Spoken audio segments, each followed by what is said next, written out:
Hey guys, base training. What is it? When do we do it? How do we do it?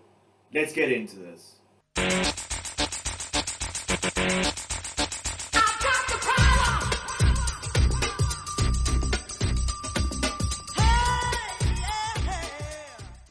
Hey everybody, Coach Paul, Evolution to Ironman here.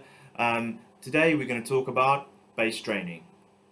So, what is base training? So, base training is effectively your first bit of structured training that is going to follow on from your general fitness period.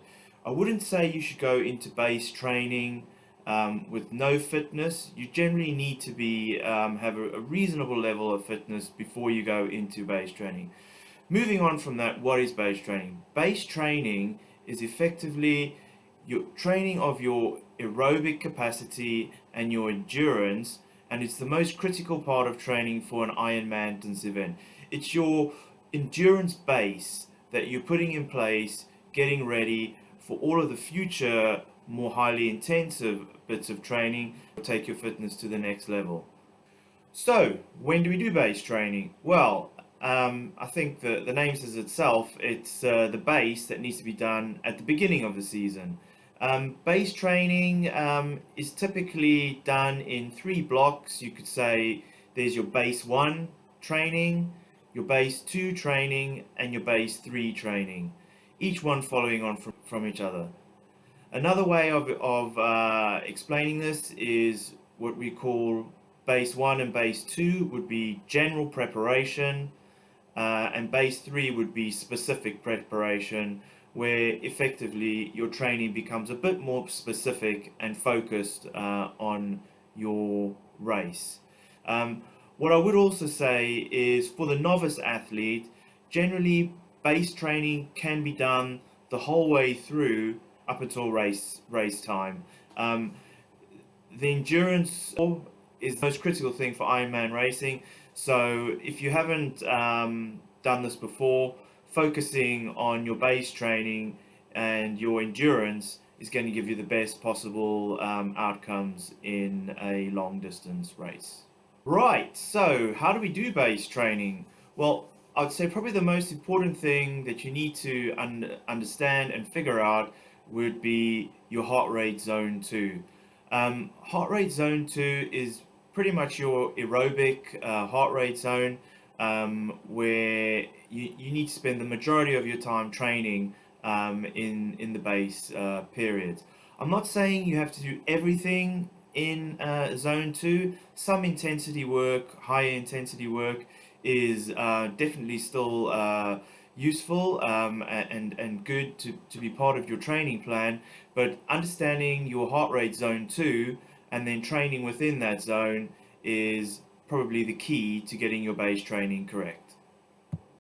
Right, so how do we find our heart rate zones out? Well, the easiest way to do that is to, number one, get yourself a heart rate monitor. I use a chest-based monitor. I just find them a lot more accurate. And when you do your running time trials or your cycling, FTP tests, etc., these are definitely the most accurate heart rate readings that you can get. The other option is a really good sports watch.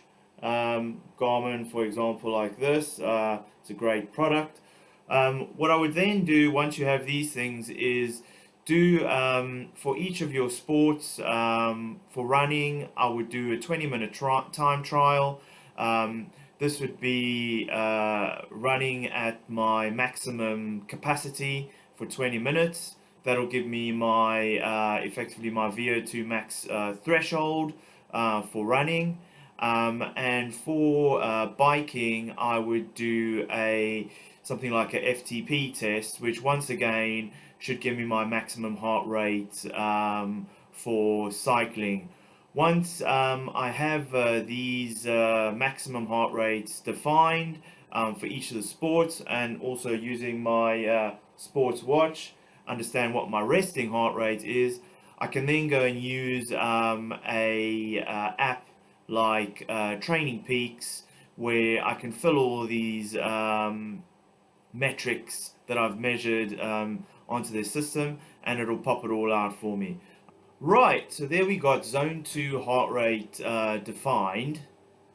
The next thing what you need to do then is now effectively structure your workouts, your long run, your long bike, to be pretty much within heart rate zone 2. And if you do that, you will effectively be training your aerobic systems, training your aerobic base, and that is pretty much the fundamentals of base training. Obviously, as you progress through your training and your fitness becomes better, you can definitely increase the intensity, probably towards the end of base 2, heading into base 3. You'd want to start putting some zone 3 and maybe even some zone 4 intensity level training into it. But ultimately, the vast majority of your training should be in zone 2 during the base periods. Alright, I hope that was useful. Coach Paul, Evolution to Ironman, out here. If you like this video, please click like, and if you want to see some more of my videos, please subscribe to my channel. See you later.